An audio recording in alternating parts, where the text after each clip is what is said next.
위기라는 말에는 위험과 기회라는 말이 함께 들어 있습니다. 위험이 심판에 대한 두려움이라면 기회는 회복을 향한 소망이라 말할 수 있습니다. 그렇게 위기 속에 빠진 사람은 모든 것을 잃을 수도 있고 다시 살아날 수도 있는 것입니다. 사람들이 위태로운 상황 속으로 빠지게 되면 여러분 가장 먼저 뭘 생각하는지 아십니까? 사실 복잡한 듯 보이지만 결국 자신이 지금까지 모든 것을 지켜온 모든 것을 상실할까 봐 두려워하는 거예요. 재산과 명예와 권력과 가족들이죠. 지금 이스라엘에는 어마어마한 메뚜기 재앙이 임해 있습니다. 요엘 선지자가 도착하기도 전에 이미 심판이 먼저 임한 상태인 거예요. 보통 선지자의 사명은 심판을 예고하는 그런 역할들이에요. 그래서 심판을 예고해서 백성들이 선지자의 말을 듣고 회개하고 돌이키기를 원하는 거예요. 그런데 이미 이곳은 심판이 임했기 때문에 하나님의 심판을 당한 너희들아 빨리 하나님 앞에 회개하라 라고 하는 것이 사실 요엘서의 전체의 흐름이라고 할 수 있습니다. 과거 출애굽을 앞두고 애굽 땅에 임한 그 메뚜기 재앙처럼 눈에 보이는 모든 것들을 메뚜기가 다 갉아먹어버렸던 겁니다. 재앙이 임하면 이럴 게 없는 가난한 자보다 사실 더 많은 부자들이 손실에 대한 두려움이 클 수밖에 없습니다. 이러한 심판에 대한 위험 신호는 더 이상 저와 여러분들이 안전지대에 있지 않다는 것을 알려주는 것입니다. 그렇다면 영적으로 깨어있는 사람이 공동체를 향한 하나님의 메시지를 가르쳐 줘야 되지 않나요? 물론 그렇죠. 그런데 그 당시 왕들과 제사장들과 선지자들이 자기가 해야 할 일들을 하지 않았던 겁니다. 그들이 타락해버렸기 때문에 심판의 날이 찾아왔음에도 그 다음 어떻게 해야 할지를 모르고 계속 방황하고 절망하고만 있는 거예요. 이런 풍전등화의 위기 속에 있는 이스라엘에게 또다시 살아날 수 있는 기회가 있을까요? 사랑하는 여러분, 기회란 내가 머물고 있는 이곳이 나쁜 곳이든 좋은 곳이든 이 머물고 있는 이 안전지대를 박차고 나왔을 때 새로운 세계로 들어갈 수 있는 기회가 주어지는 거예요. 위험 신호가 깜빡깜빡거리는데도 여전히 우리가 타락한 그 생활 그대로 머물러 있다면 영적인 회생은 불가능한 거예요. 만일 여러분의 직장 환경이 죄를 지을 수밖에 없는 환경이라면 저는 그 직장을 그만두고 다른 직장을 놓고 하나님 앞에 기도해야 된다고 생각합니다. 왜냐하면 반복되는 시험과 그 유혹을 견디고 이겨낼 수 있는 사람은 아무도 없기 때문이에요. 마가복음 9장 우리 45절 한번 읽어보겠습니다. 만일 내 발이 너를 범죄하게 하거든 찍어버리라. 다리 저는 자로 영성에 들어가는 것이 두 발을 가지고 지옥에 던져지는 것보다 나으니라. 여러분 성경 말씀 중 이보다 더 무서운 말씀이 있을까요? 여러분 왜 예수님께서 이런 말씀을 하셨는지 우리 예수님의 말씀의 배경을 이해하는 것이 필요합니다. 예수님의 모든 말씀은 심판의 날을 기준으로 말씀하고 계세요. 어느 날 갑자기 심판의 시간이 다가왔다면 그 날을 기준으로 우리는 심판을 받는 거예요.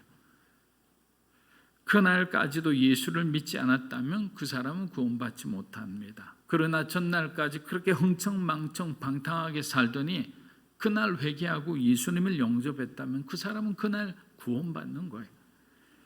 요엘은 1장에서 여호와의 날을 하나님의 심판의 날로 선포하고 있습니다. 그런데 그 심판의 날은 영적으로 도덕적으로 타락했던 이스라엘에게만 임하는 것이 아니라 오늘을 살아가는 저와 여러분에게도 임한다는 그 현실을 우리는 자각할 필요가 있는 겁니다. 목요일 새벽 예배 때 드린 말씀입니다. 리더십지라는 유명한 잡지 회사에서 이 성공한 사람들만 불러서 인터뷰를 했다고 합니다. 만일 할 수만 있다면 지금 당장 하고 싶은 일은 무엇인가? 그때 그들 중 대부분이 자신의 과거를 고치고 싶습니다 라고 대답했습니다. 이런 날이 올 줄 모르고 젊은 날 방탕하게 살았던 자신의 부끄러운 과거 때문에 늘 불안해하며 살아가고 있는 거예요. 이곳에 계신 저와 여러분들도 하나님께서 우리의 부끄러운 과거를 다 들춰내신다면 하나님 앞에 우리가 당당히 설 사람이 과연 몇이나 되겠습니까? 우리들이 마지막 날 주님의 심판대 앞에 서게 되면 우리의 모든 과거의 행적뿐만 아니라 저와 여러분의 그 마음속에 그 숨어있는 마음의 범죄까지도 다 보여주시는 거예요.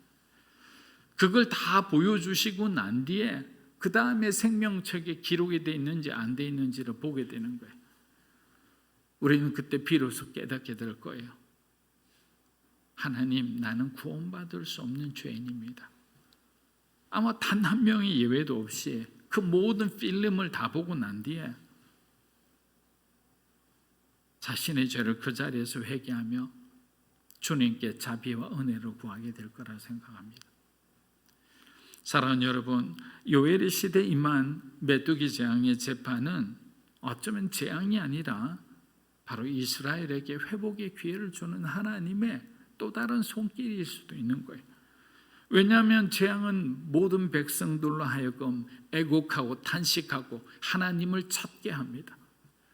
고난이 올 때 여러분들 새벽 기도 가잖아요. 그런데 여러분 정말 잘 나가고 있을 때, 세상에서 바빠서 승진하고 또 출장 갈 때 새벽 기도 하는 분이 있는 줄 아세요? 아마 거의 없어요. 1%, 2% 될까 할 겁니다. 새벽 기도 와 있는 분들은 자녀들을 위한 부모님 아니면 정말 고난당한 사람들이에요. 고난당하니까 하나님을 찾지 않을 수가 없는 거죠. 왜? 하나님밖에 길이 아니니까, 주님이 길이시니까.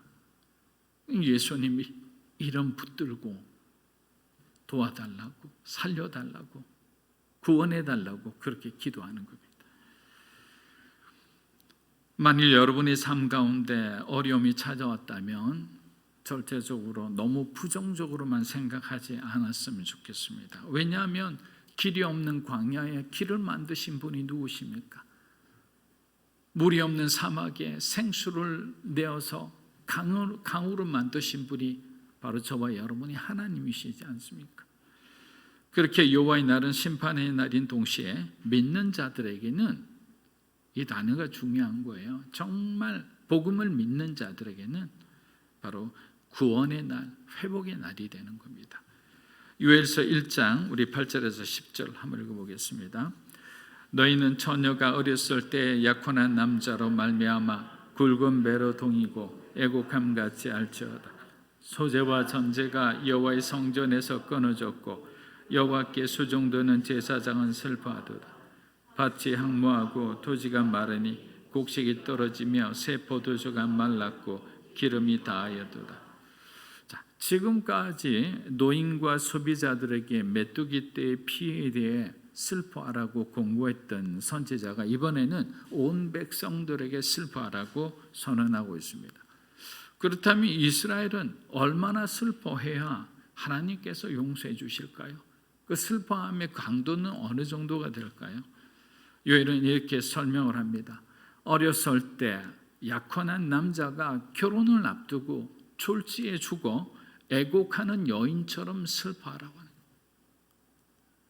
이제 며칠만 지나면 그동안 꿈꿔왔던 행복한 결혼식인데 남편이 갑자기 죽어버린 거예요. 여인은 젊은 날에 결혼도 제대로 해보지도 못하고 청산 과부가 되어버린 거예요. 그 여인의 마음을 어떻게 우리가 헤아릴 수 있겠습니까?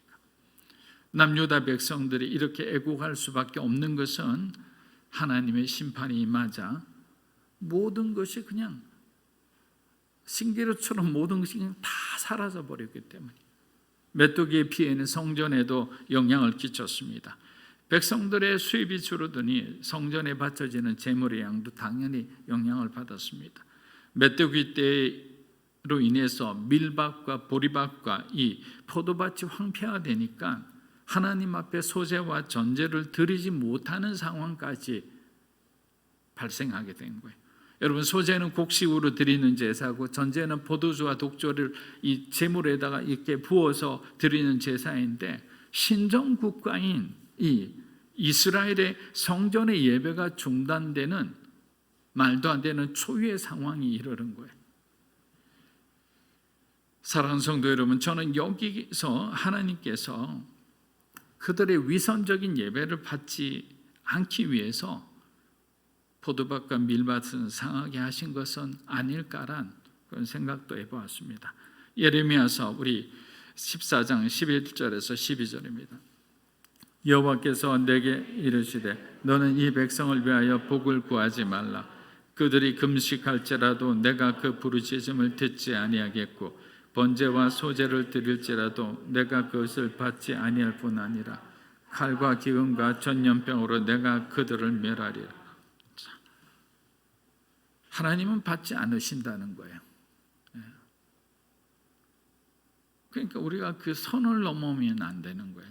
하나님의 은혜의 그 공간 안에 있을 때는 우리가 세상과 은혜의 그 경계선까지 가더라도 하나님은 우리를 지키고 보호해 주셔요.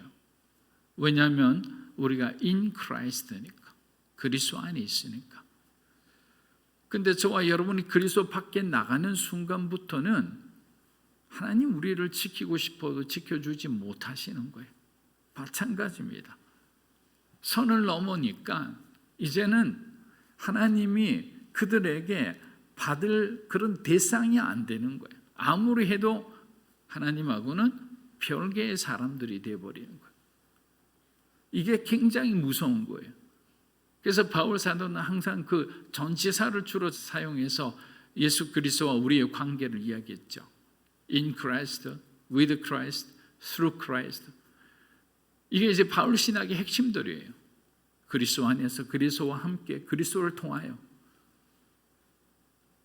예수 그리스도와 함께 하지 않고 예수 안에 있지 않고 예수를 통하여 하지 않는 모든 것은 결국에는 수식 방정식으로 표현하면 nothing이 되는 거예요. 아무리 노력해도 곱하기 제로가 되는 거예요. 이 사람들도 마찬가지예요. 아무리 하나님 앞에 드려도 그 제물은 자기들이 보기에는 드려진 것처럼 보이지만 하나님 나라에는 단 하나도 연락되지 않는 그런 허망한 제사일 뿐인 거죠. 이스라엘 백성들의 형식적인 신앙행위와 우상숭배는 결국 하나님의 진노와 심판을 면하지 못했던 겁니다.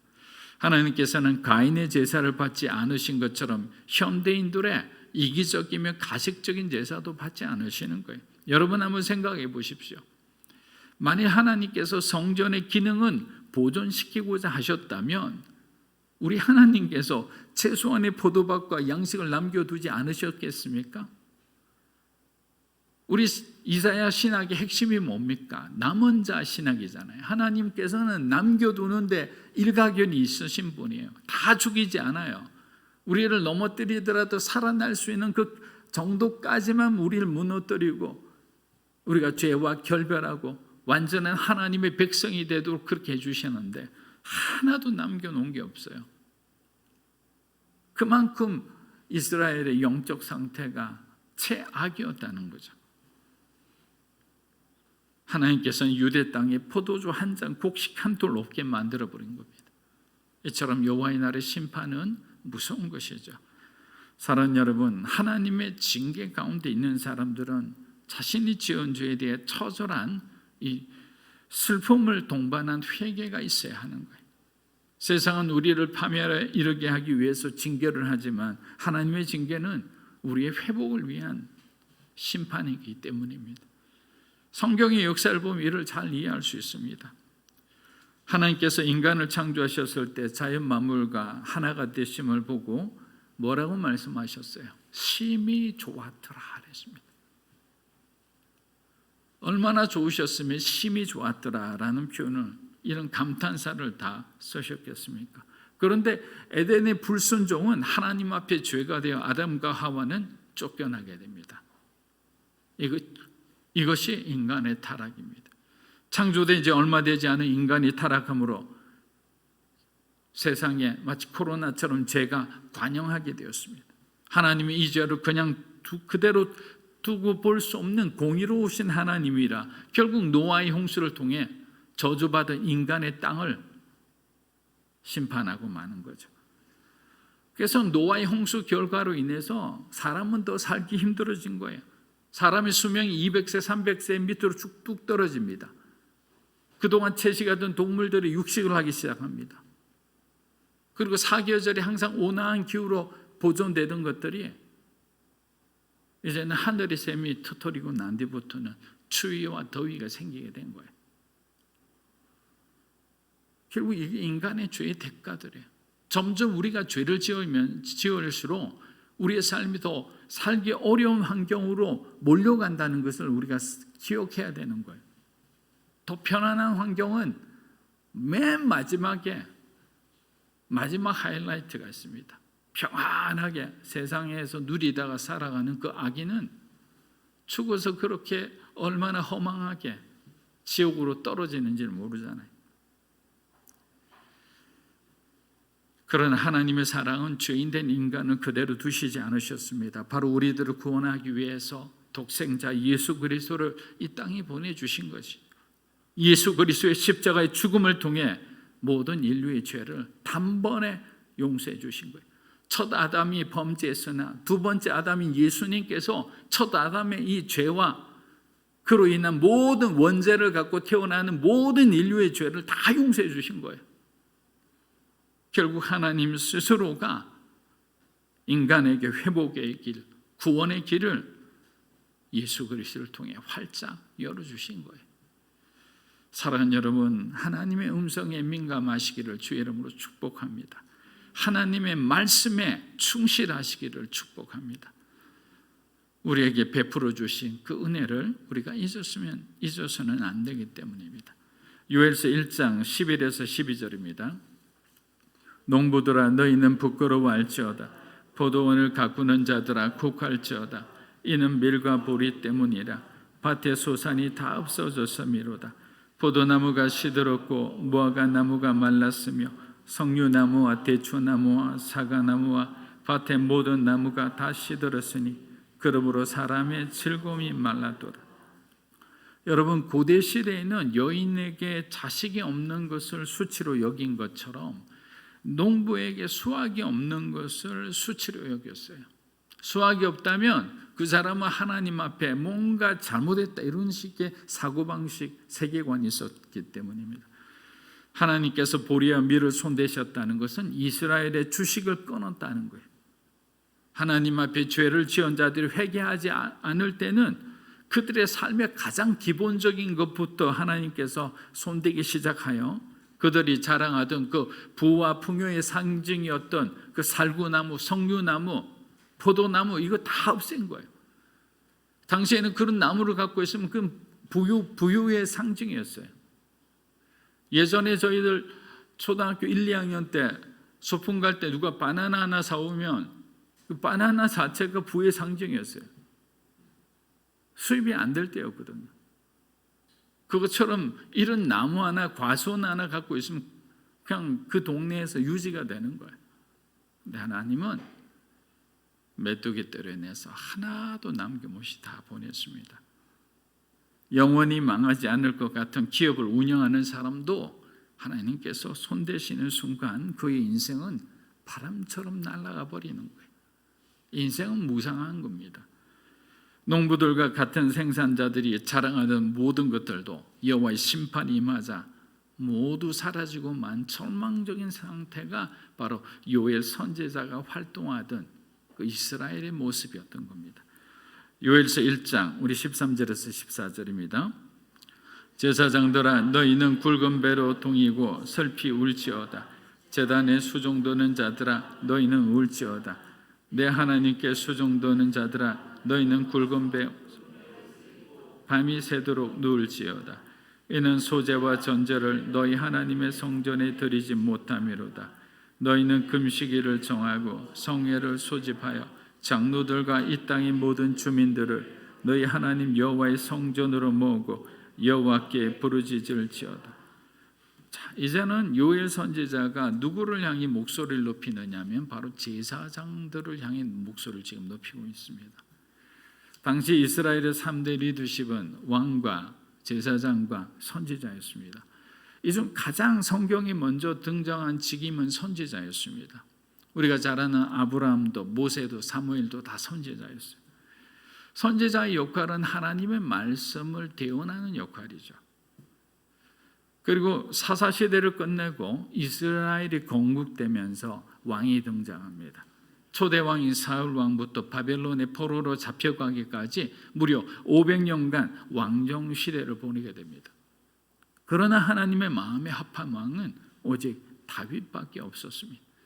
몇몇 왕을 제외하고는 그냥 반짝했다가 결국 우상 숭배에 빠집니다. 제대로 백성들을 하나님의 뜻대로 이끌지를 못했던 거예요. 그래서 이 지경까지 온 거죠. 저는 그래서 가정교육과 교회에서 조기교육이 굉장히 중요하다고 생각합니다.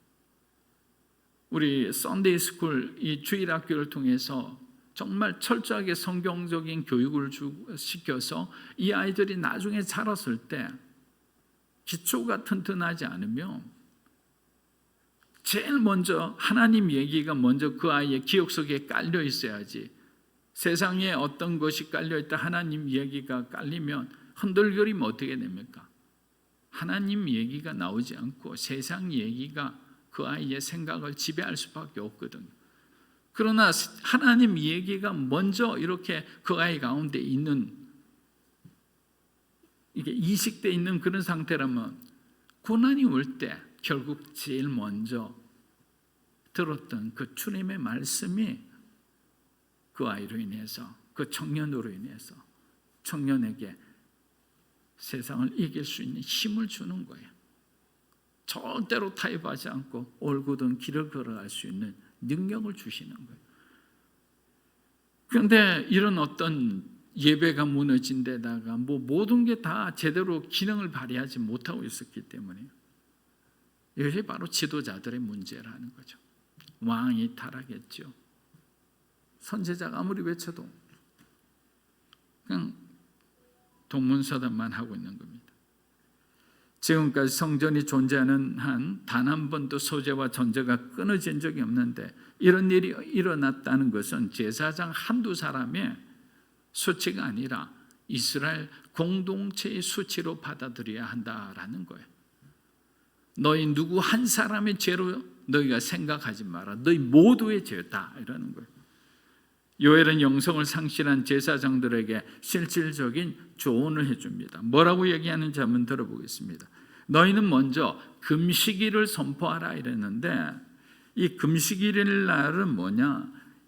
히브리 말로 하면 카도시인데 거룩한 날이라는 거예요.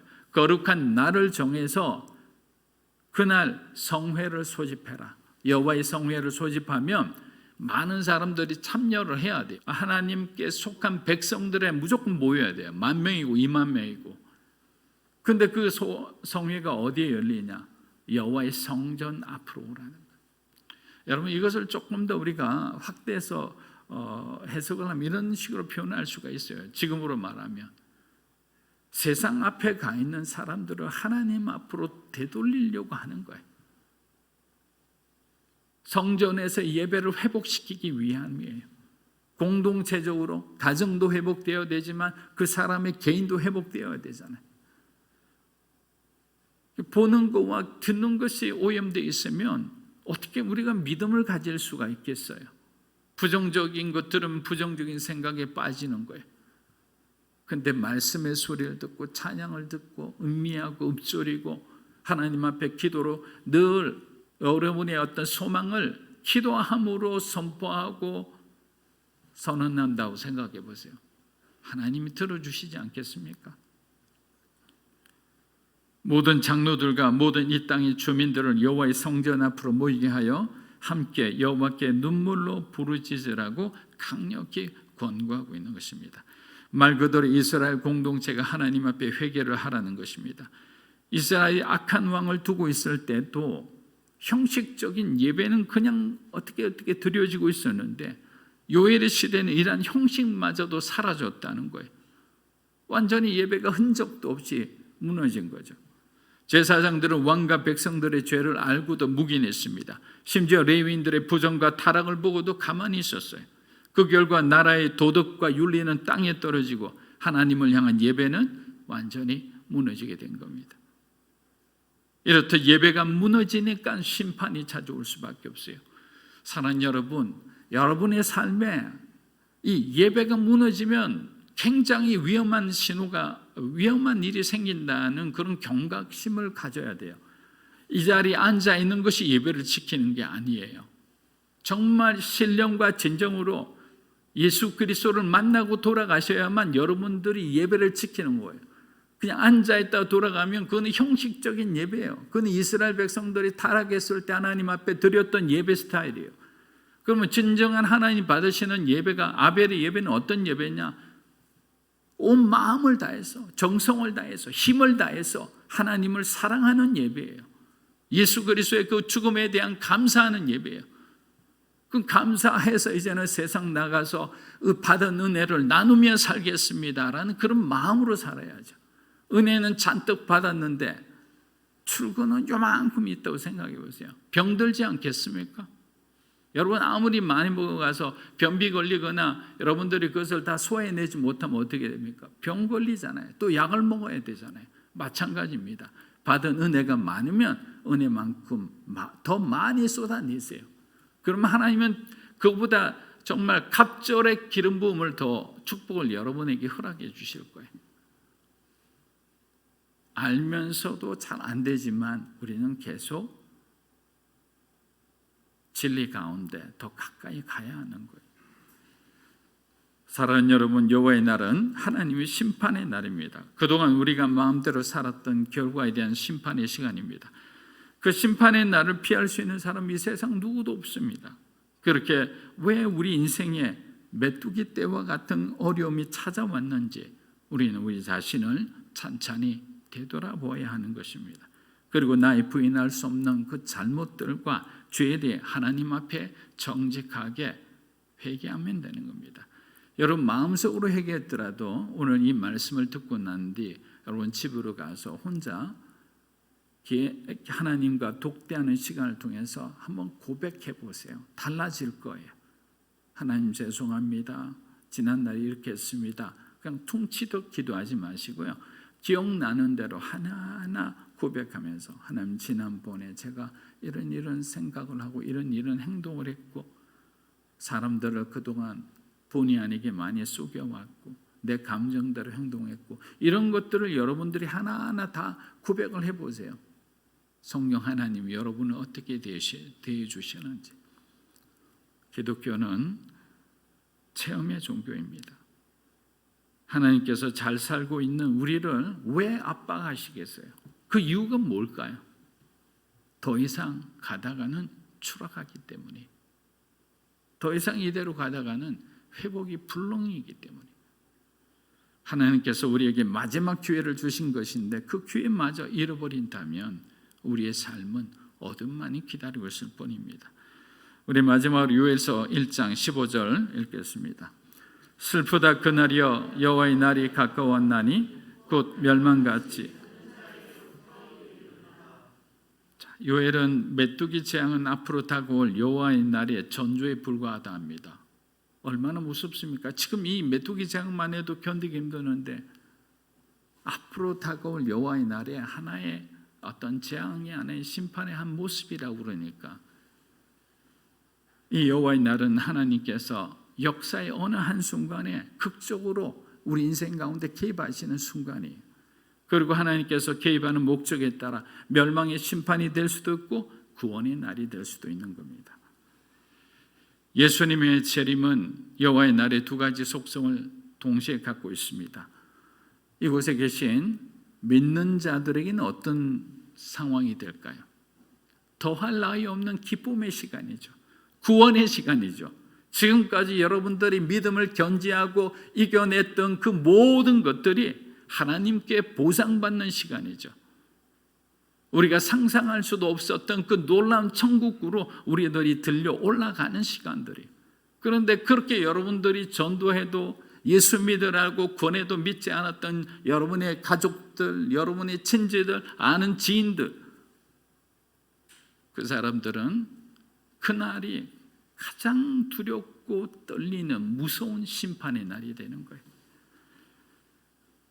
아직까지 구원받지 못한 가족들이 있다면, 사랑하는 사람들이 있다면 하나님의 구원의 임박성을 깨닫고 다시 오실 주님의 날을 준비하며 살아가는 지혜로운 여러분들이 되시기를 주의 이름으로 축복합니다. 아멘.